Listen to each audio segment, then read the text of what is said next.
Hello there, thanks for tuning in today. You know, when I say on this channel that I learned from you guys, it's a real thing, because it just happened again today. A patient was talking to me about the rule of 3 for pooping, and I was like, what the heck is that? How come none of my textbooks taught me that? My residency professors, fellowship bosses, how come they never mentioned this thing to me? Why am I hearing about this right now? And so after I meet with the patient, I'm going on the internet and I'm searching like, what the heck is this? And it's not hard to find. The basic rule of 3, the 3 poop rule, the 3x3 poop rule. It's got a bunch of names to it. And what it's talking about is how many times should I be pooping to consider myself normal, okay? And it says, the rule of 3 says that you should be pooping at least 3 times a week to at most 3 times a day to be considered normal. And I thought to myself, you know, what are my thoughts on that? And let me tell you, okay? It's a bunch of donkey poop. Really, it is a bunch of garbage. And so I go on the internet because I'm laughing at this rule and I'm thinking like, who else subscribes to this rule? Who's like putting this stuff out in the media to freak people out?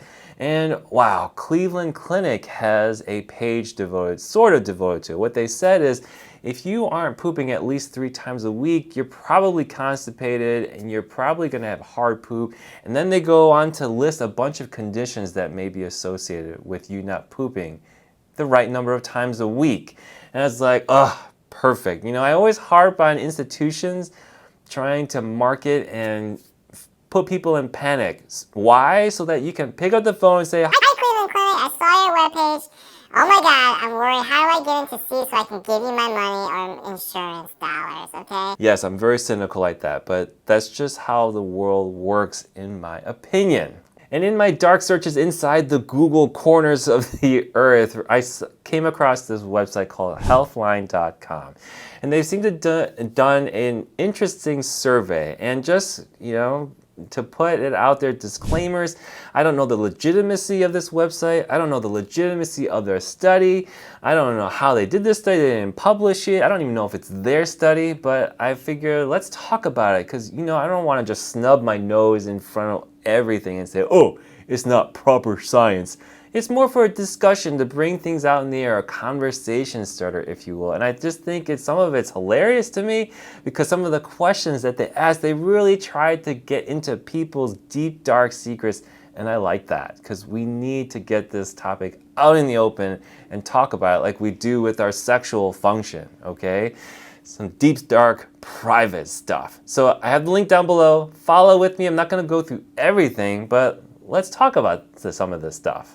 And while we're talking about routines and habits, when you get into a flare-up or a problem, you should always have a routine for that as well. And, you know, have you heard of these guys? They are Revival XR, and they are the sponsor of today's video. And what are they? They are a sitz bath supplement with 20 ingredients. They're all natural. They provide aromatherapy, the oil therapy, the herb therapy, the sitz bath salts, the Himalayan salts, and Epsom salts. This has got it all. And what's more is that they're made in the US of A.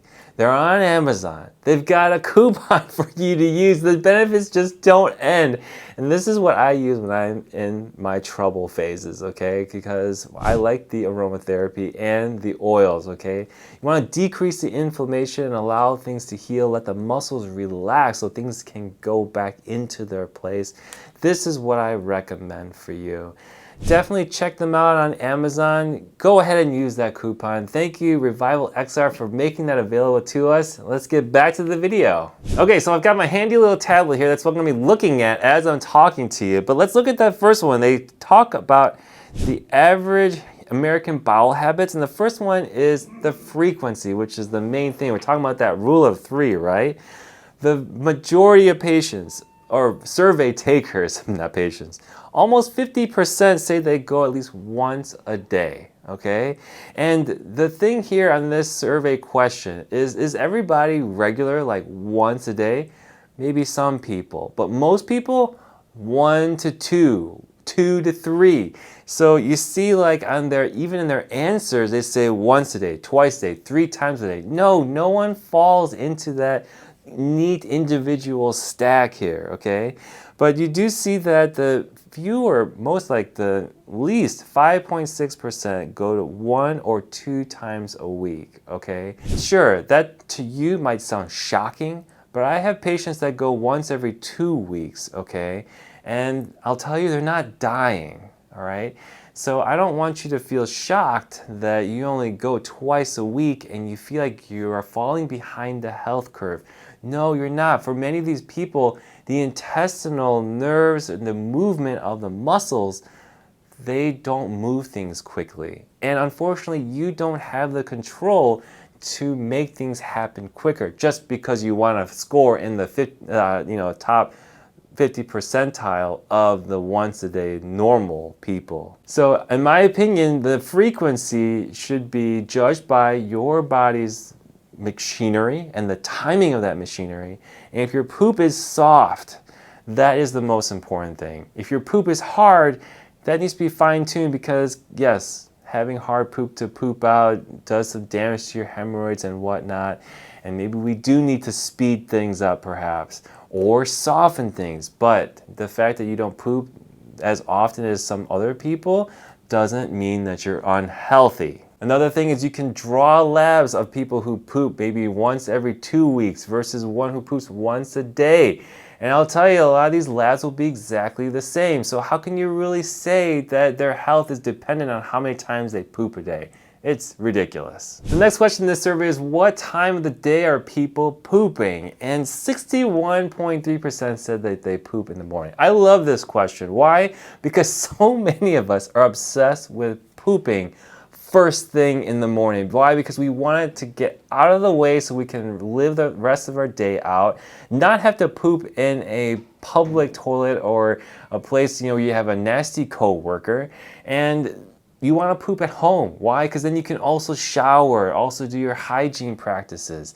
And that is super interesting that way more than half go in the morning. But the other question you want to ask here is, how many people are manipulating their lifestyles to go in the morning? Like, for example, some people might drink a ton of water, drink caffeine, or drink coffee. They say that the acidity makes your intestines kind of stimulate them to move.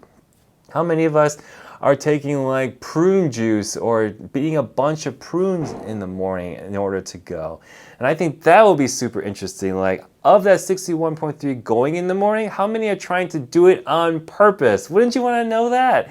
How many actually would be because of the normal rhythm of their body? And I think it's interesting here too, 2.6%, okay, of 2,000 people said they poop at night. Okay, and the thing here, they make a distinction between in the evening and at night. I wonder at night if people are sleeping or what's the time range, because yeah, I would think that's correct. I don't know too many people, or have heard of many patients that get up in the middle of the night to go do a number 2. The next question they asked is about people's consistency of their poop, right? Is it hard, soft? And the majority, about 1/3, 30.8% said they had poop like a sausage or a snake, smooth and soft, which in my book, that is square right in the middle of the perfect poop, okay? That is the dream, the ideal, so you don't have constipation, you don't have diarrhea, you don't have difficulty getting it out either. And the very other extreme, watery, that was 1.1%, okay? And I don't know how they phrased the question in the survey. Did they ask the majority, like greater than 50%? Or, because not everybody has soft, perfect poop all the time. Usually, maybe some people are like 1/3 that, and then the other 2/3 are hard.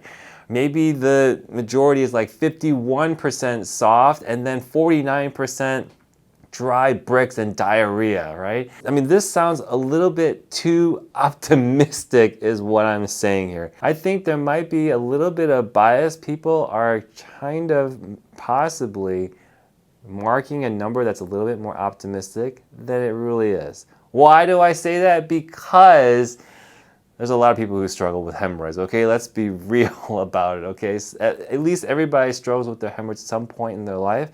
And to say that nearly 1/3 have these perfect poops, and then 20.1% or 18.9, that's like a total of 70% of people have good poops. No.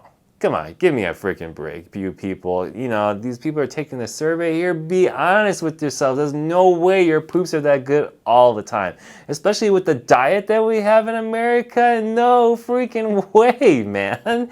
No way, Jose. You know me, I'm not a big fan of fiber. I'm not a fiber Nazi or anything like that. But come on, you've got to know that this is got to have some bias into it. Nobody is this perfect all the time. The next part here is pretty funny, okay? Because I had a good crack of it. Why? Because I identified with it, and I'm sure you guys will too. They said, what's your main reason for holding a number 2? Like, why didn't you go when your body told you? And the number 1 reason, the survey said, 28.9% lack of privacy, okay? Maybe the stalls had no doors on it. Maybe there was no music playing so that you could blow your gas out, right? Whatever that means. Or it's a bathroom at work and the door is super thin. The walls are thin. You could hear everything that's going on. You could hear the toilet paper roll like rotating in there, right? And the next one I answer, which is the most common, said, I don't hold it at all. 26.2%. Lies! Lies! Give me a freaking break. That's what I mean. Some of these surveys are pretty whack, so you really can't trust all this research. But again, it's funny to talk about. But here's some other ones they talked about. Embarrassment, 16.2. I'm more comfortable at home, 2.3%. Okay, I think this is way higher than 2.3%. There are many people, especially with COVID that happened and all these communicable diseases. There are so many people that are afraid of the public restroom, okay? They're wearing gloves, they're sanitizing with alcohol. They don't want their kids going into a disgusting rest stop on the highway. That's way more than 2.3. Give me a break. I'm too busy or in a hurry. 0.4% said that they do it. Come on, people, why are you lying? Why you always lying? But either way, I think it's pretty interesting stuff to see the reasons that they put down. Okay, next one is preferred method to mask the smell of the number 2. I love this question. Guess what number 1 is, okay? Air freshener, 41.1%. Now, that's an interesting answer to me because that's probably all that was available, but I have not found a single air freshener that really works that well. It's always covering up the poop smell and never gets rid of that. Yeah, Febreze like kills the bacteria in it, but no, it still kind of covers up the smell. It's still lingering underneath the cloud. My favorite is the courtesy flush, which only 1.1% of people reported in this survey. I think that is the best way to get rid of the poop smell, is to prevent it in the first place. What is a courtesy flush? It's when the poop is just coming out, you're still actively pooping it, you start the engines of the toilet, okay? And as your poop is coming out, it is like pulling that sausage out of your anus and flushing it down before it can even make a stink in the bathroom, okay? That is, in my opinion, the only way to prevent a number 2 stink bomb. There are also several other questions which are very interesting because they break them down by geographical region, or they break them down by generations. Like, are we pooping the same number of times? Same time of day? You know, what is the comparison between baby boomers and millennials? And this survey has been so funny for me. I got so many laughs out of it. And that is the great thing about being on YouTube, okay? I am learning from you guys. And even laser surgery, I learned that from you guys. You know, I would, if it were not for you guys, I would be still doing the same things I learned when I was graduating my program in 2015, my fellowship. And to say that the past 10 years from now, I'm still doing things the same way, oh my God, come on, you gotta evolve, gotta change, gotta improve, gotta hone your craft. And that's what I aim to do, and that's what I continue to do. Thank you so much again.